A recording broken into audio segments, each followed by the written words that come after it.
The moment I discovered my wife was having an affair, something inside me shattered.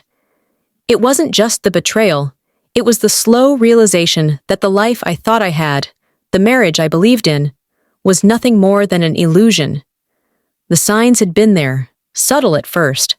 Late nights at work that became more frequent, a sudden guardedness with her phone, the way she had stopped looking at me the way she used to. I told myself I was imagining things, that I was being paranoid. But deep down, I had known. The confirmation came one evening when she was in the shower. A message flashed on her phone, a name I didn't recognize, a string of words that left no room for doubt. My hands trembled as I scrolled, reading the messages, each one a dagger sinking deeper into my chest. I couldn't breathe. It wasn't just some meaningless fling. It was emotional, intimate. She was in love with him. For the first few days, I didn't confront her.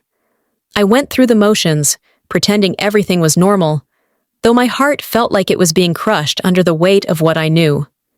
Instead of lashing out, I started digging. I found out who he was. A man named Daniel. A coworker. Married. He had a wife of his own, which meant I wasn't the only one living in the dark. Her name was Emily. I debated for a long time before reaching out to her, wondering if I was crossing a line. But the need to talk to someone who understood, who was suffering the same betrayal, was too strong. When she finally agreed to meet me, I wasn't sure what to expect. We met at a small, quiet cafe. She was beautiful in a soft, understated way, with tired eyes and a hesitant smile. When I told her everything, she didn't cry, didn't get angry. She simply let out a long breath and stared at her coffee cup. "I've known for weeks," she admitted after a long pause. "I just didn't know what to do." There was something in her voice, a quiet defeat, that mirrored exactly how I felt. We sat there for a long time, saying nothing, just existing in the shared space of our heartbreak. And then, almost without thinking, I said, "Come to a party with me." She looked up, surprised. "A party?" "My friend is hosting an event this weekend. My wife is going to be there. Probably your husband too." She studied me carefully, trying to read my expression. "And what do you want to accomplish by this?" I wasn't sure myself. Maybe I wanted them to feel the shock, the discomfort, the panic of being caught. Maybe I just wanted to feel like I had some control in this mess. "I don't know," I admitted, "but I think they should know that we know." For a long moment, she was silent. Then, to my surprise, she nodded. "All right, let's do it." The night of the party, we arrived together. She wore a sleek black dress, her hair styled effortlessly, exuding a quiet confidence that was both captivating and unexpected. I hadn't thought much about how this would look, but as we walked in together, all eyes turned to us. The air in the room shifted. It didn't take long to find them.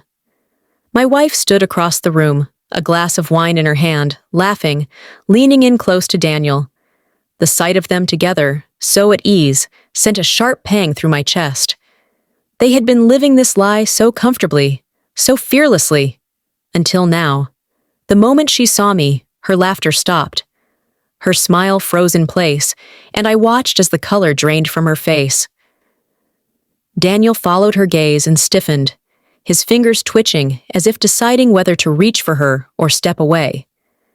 Their reactions were almost identical, eyes darting between me and Emily, panic flickering beneath the surface. I could feel the weight of the moment pressing down on all of us, the realization that their secret was no longer a secret. Emily turned to me with a small smirk, amusement dancing in her eyes. "Shall we?" I smiled back and offered her my arm. Without hesitation, we walked right past them, not sparing them a second glance, and stepped onto the dance floor. The music played around us, and for the first time in weeks, I felt something other than heartbreak. As we danced, I could still feel their eyes on us, burning with confusion, guilt, maybe even jealousy. I didn't care. The power had shifted. For the first time, they were the ones left out in the cold. Eventually, my wife and Daniel disappeared from the party. Whether they left together or separately, I didn't know. And for the first time, I didn't care. Emily and I stayed. We talked for hours, discovering pieces of each other we hadn't expected. The pain was still there, but somehow it felt a little lighter. Maybe this wasn't just about revenge. Maybe, just maybe, it was the start of something new.